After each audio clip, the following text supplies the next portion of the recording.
Okay, we are back again for Frog and Toad are friends. So here we go.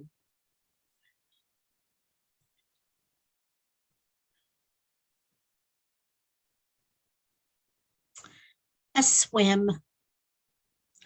Frog and Toad went down to the river. What a day for a swim, said Frog. Yes, said Toad. I will go behind these rocks and put on my bathing suit. I don't wear a bathing suit, said Frog. Well, I do, said Toad. After I put on my bathing suit, you must not look at me until I get into the water. Why not? Asked Frog. Because I look funny in my bathing suit. That is why, said Toad. Frog closed his eyes when Toad came out from behind the rocks. Toad was wearing his bathing suit. Don't peek, he said. Frog and Toad jumped into the water. They swam all afternoon. Frog swam fast and made big splashes. Toad swam so slowly and made smaller splashes. A turtle came along the riverbank. Frog, tell that turtle to go away, said Toad. I don't want him to see me in my bathing suit when I come out of the river. Frog swam over to the turtle. Turtle, said Frog, you will have to go away. Why should I? Asked the turtle. Because Toad thinks that he looks funny in his bathing suit and he does not want you to see him, said Frog. Some lizards were sitting nearby. Does Toad really look funny in his bathing suit? They asked. A snake crawled out of the grass. If Toad looks funny in his bathing suit, said the snake, then I, for one, want to see him. We want to see him too, said two dragonflies. Me too, said a field mouse. I have not seen anything funny in a long time. Frog swam back to Toad. I'm sorry, Toad, he said. Everyone wants to see how you will look. Then I will stay right here until they go away, said Toad. The turtle and the lizards and the snake and the dragonflies and the field mouse all sat on the riverbank. They waited for Toad to come out of the water. Please, cried Frog, please go away. But no one went away. Toad was getting colder and colder. He was beginning to shiver and sneeze.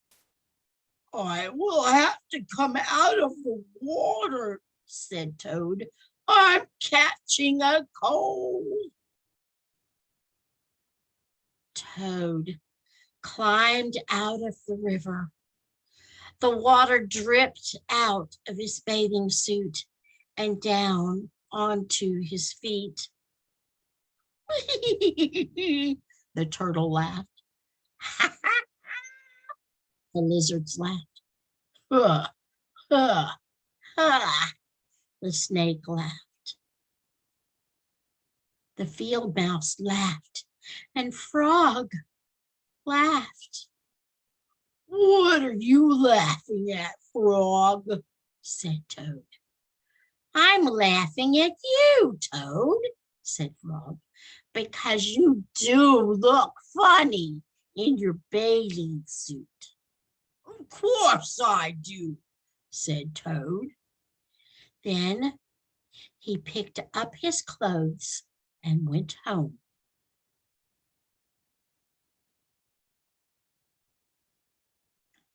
The letter. Toad was sitting on his front porch. Frog came along and said, "What is the matter, Toad? You are looking sad." "Yes," said Toad. "This is my sad time of day. It is the time when I wait for the mail to come. It always makes me very unhappy." "Why is that?" asked Frog. "Because I never get any mail," said Toad. "Not ever?" asked Frog. "No, never," said Toad. "No one has ever sent me a letter. Every day my mailbox is empty.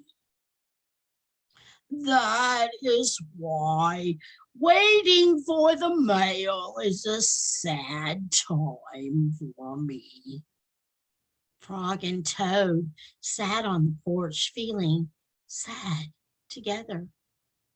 Then Frog said, "I have to go home now, Toad. There's something that I must do." Frog hurried home. He found a pencil and a piece of paper.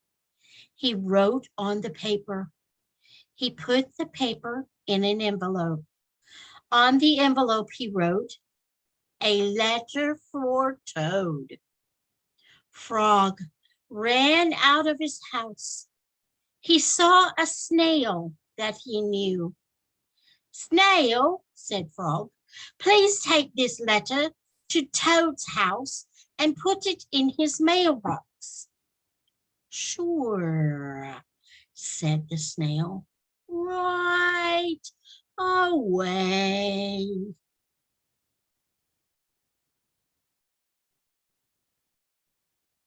Then Frog ran back to Toad's house.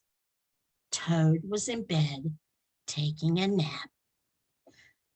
"Toad," said Frog, "I think you should get up and wait for the mail some more." "No," said Toad. "I am tired of waiting for the mail." Frog looked out of the window at Toad's mailbox. The snail was not there yet. "Toad," said Frog, "you never know when someone may send you a letter." "No, no," said Toad.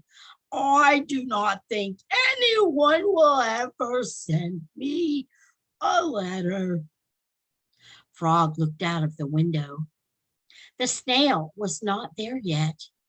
"But Toad," said Frog, "someone may send you a letter today." "Don't be silly," said Toad.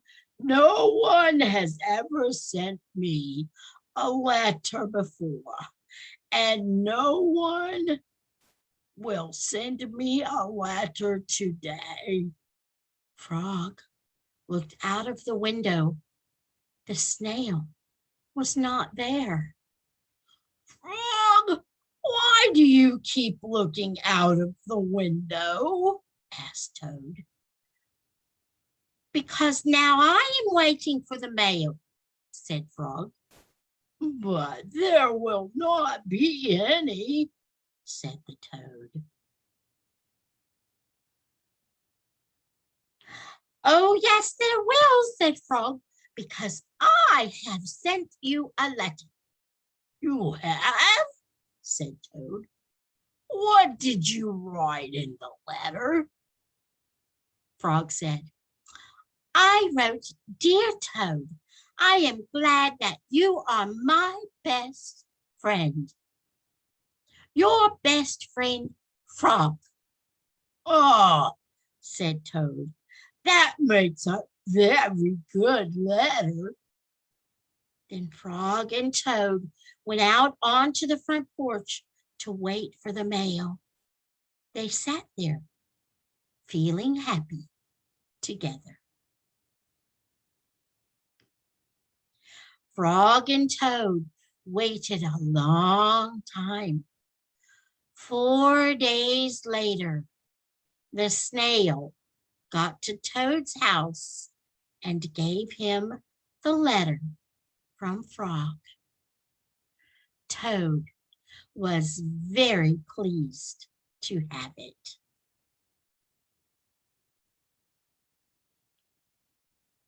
And that is the end of Frog and Toad together. I hope you enjoyed that little book. It is written by Arnold Lobel. So until next time, may the Lord bless you and keep you. May he make his face to shine upon you and be gracious to you. May the Lord lift up his countenance upon you and grant you his shalom.